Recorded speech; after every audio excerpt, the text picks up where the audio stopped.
मनाची तयारी ही एक उत्तम मराठी प्रेरणादायी बोधकथा आहे, जी कम्फर्ट झोन सोडून यशासाठी प्रयत्न करण्यास शिकवते. एका राजाला शिकारीची खूप आवड होती. एकदा एका शिकाऱ्याने राजाला 2 अतिशय सुंदर गरुड भेट दिले. ते दोन्ही गरुड उत्तम जातीचे होते. काही दिवसातच एक गरुड आकाशात उंच भरारी घेऊ लागला.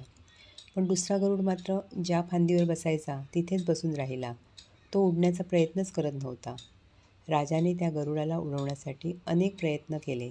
तज्ज्ञांना बोलावले, प्रशिक्षक आले, पण किती प्रयत्न केले तरी तो गरुड उडत नव्हता.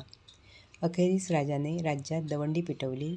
जो कोणी या गरुडाला उडवेल त्याला मोठे बक्षीस दिले जाईल.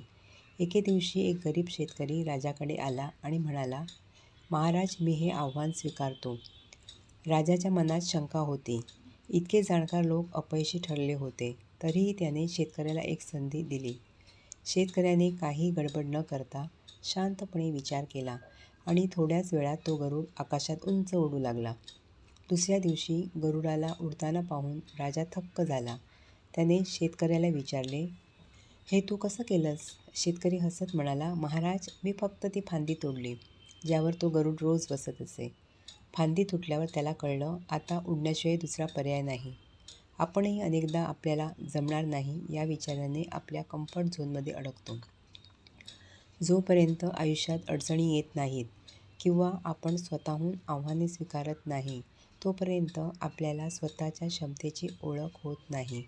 भीती सोडा, कम्फर्ट झोनची फांदी तोडा आणि उडायला शिका.